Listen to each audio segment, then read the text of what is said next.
Comment le Saint-Esprit a travaillé en Christ? Dans Luc 1, 34 et 35, nous lisons: Marie dit à l'ange: Comment cela se fera-t-il puisque je ne connais point d'homme? L'ange lui répondit: Le Saint-Esprit viendra sur toi et la puissance du Très-Haut te couvrira de son ombre. C'est pourquoi le Saint-Enfant qui naîtra de toi sera appelé Fils de Dieu. Ceci est la première grande œuvre du Saint-Esprit dans le ministère du Seigneur Jésus-Christ. Il fut conçu par le Saint-Esprit et non par l'activité humaine. De la même manière, nous aussi nous sommes nés de nouveau par le Saint-Esprit et non par la sagesse et l'intelligence humaine. Qu'importe le nombre de sermons que nous entendons, ils ne peuvent accomplir en nous l'œuvre du salut. Le Seigneur dit la même chose à Pierre dans Matthieu 16, 15, 17. « Et vous, leur dit-il, que dites-vous que je suis ?» Simon-Pierre répondit: « Tu es le Christ, le Fils du Dieu vivant. » Jésus, reprenant la parole, lui dit: « Tu es heureux, Simon, fils de Jonas, car ce ne sont pas la chair et le sang qui t'ont révélé cela, mais c'est mon Père qui est dans les cieux. » Pierre fut en compagnie du Seigneur Jésus pendant 3 ans. Quel privilège! Il abandonna tout, le suivit, et durant 3 ans, il vit s'accomplir chaque miracle. Il entendit tous les sermons.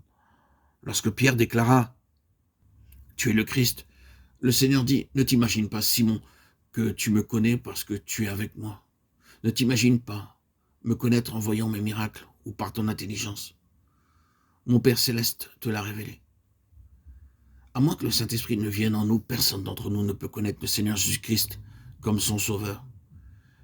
Car le salut ne s'accomplit pas par les sermons, par l'activité humaine, par le raisonnement ou l'argumentation, mais par une révélation divine.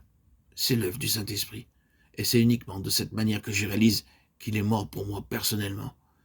Ce fut par cette révélation personnelle que l'œuvre de l'Évangile commença à se propager en beaucoup de parties du monde.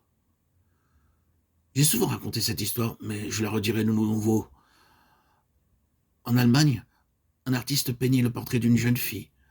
Dans son atelier se trouvait un tableau représentant le Seigneur Jésus-Christ sur la croix. Cette jeune fille n'avait jamais vu auparavant un tel tableau. Curieuse, elle demanda avec persistance: « Qui est cet homme ?» L'artiste essaya d'éviter la réponse, mais elle insista. À la fin, il dit vaguement: « Il est celui qui est mort pour le monde. » Il devait être une très grande personne pour mourir. Ainsi, dit-elle, je voudrais le connaître. Elle réalisa que si le Seigneur Jésus-Christ était mort pour le monde, il était mort pour elle. Elle crut et l'aima en retour. Un jour, elle envoya un message à l'artiste: « Je suis très malade. Voudriez-vous venir me voir avant que je meure? Je veux vous voir et vous remercier. » L'artiste vint et vit la jeune fille mourante, mais son visage rayonnait d'une paix parfaite. Elle dit: « Monsieur, je veux vous remercier de m'avoir fait connaître le Seigneur Jésus-Christ. Avant que je vienne dans votre atelier, je ne savais pas qui il était.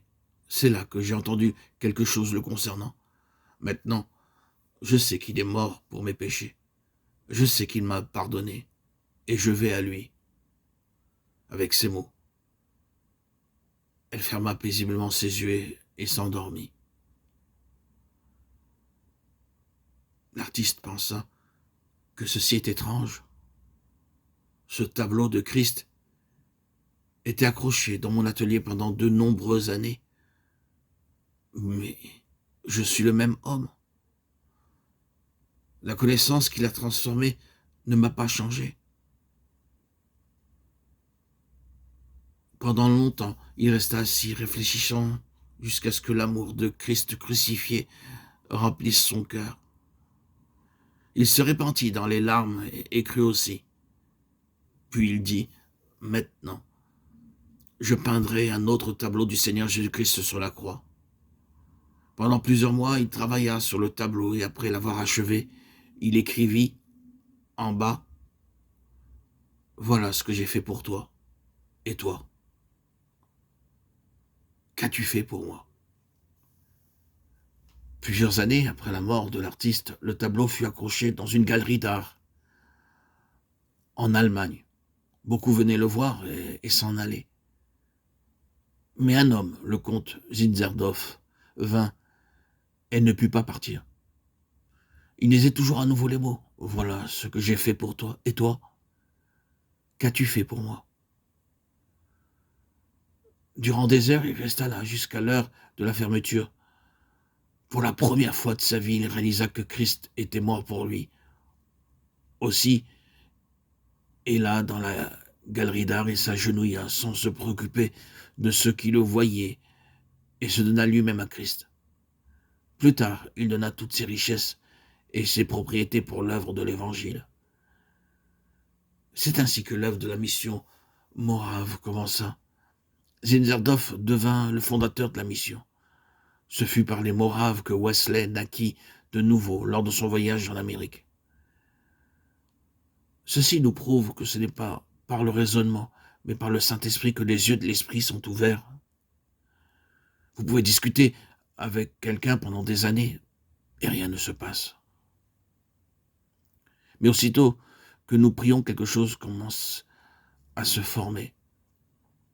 Il en fut ainsi avec mon père. Après ma conversion, il lut la Bible entièrement et il me dit « Oui, c'est un livre merveilleux, mais je ne peux pas dire que ce soit le seul livre. » Je dis « Je ne discuterai pas avec toi, je prierai seulement pour toi.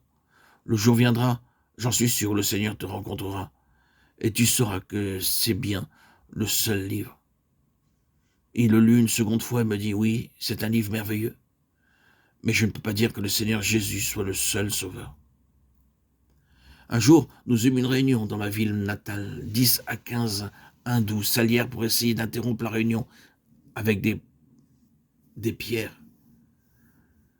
Après que le message fut terminé, les gens s'agenouillèrent et commencèrent à prier. Une sœur entonna un chant. « Qui peut laver mes péchés? Rien, sinon le sang de Jésus. » Ils le chantèrent plusieurs fois avec larmes. Les hindous se levèrent et partirent. Ils entrèrent et sortirent en traînant les pieds pour tenter de nous déranger. Malgré cela, personne ne fit attention, bien que pendant une demi-heure, ils entrèrent et sortirent. Ce soir, mon père était là. Il me dit maintenant, je suis convaincu qu'il y a de la puissance dans ces réunions. Ils ont fait de leur mieux pour déranger, mais ne le purent pas. J'ai vu moi-même ces hindous ce soir-là, je vis mon père pleurer. Seigneur, aie pitié de moi, Seigneur, aie pitié de moi. Je suis un pécheur, aie pitié de moi. Quelque temps après, il vint pour une affaire au tribunal de justice. Apercevant une église vide et se sentant très fatigué, il entra pour se reposer. Soudain, il vit une lumière brillante devant lui et entendit ces mots « Voici l'agneau de Dieu qui ôte les péchés du monde. » Mon père dit « Seigneur Jésus, tu as sauvé mon fils.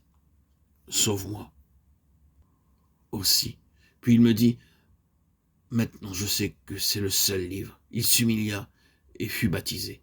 Son visage resplendissait alors qu'il rendit témoignage. Maintenant, il est parti dans la gloire, mais je suis sûr que nous nous rencontrerons. À moins que nous n'apprenions comment prier pour le salut des gens et ils ne seront pas sauvés. Nous pensons parfois que par des méthodes mondaines, de l'habileté, par de bons sermons, de la musique, nous pouvons sauver beaucoup d'âmes. Ceci est fallacieux. La réelle œuvre de Dieu est forgée uniquement par le Saint-Esprit. Nous ne pouvons pas l'ignorer, aussi intelligents que nous soyons. Le Seigneur Jésus est né du Saint-Esprit. Nos yeux ne peuvent être ouverts que par le Saint-Esprit. C'est pourquoi je vous déclare que personne, s'il parle par l'Esprit de Dieu, ne dit « Jésus est anathème » et que personne ne peut dire « Jésus est le Seigneur », si ce n'est par le Saint-Esprit. 1 Corinthiens 12, 3.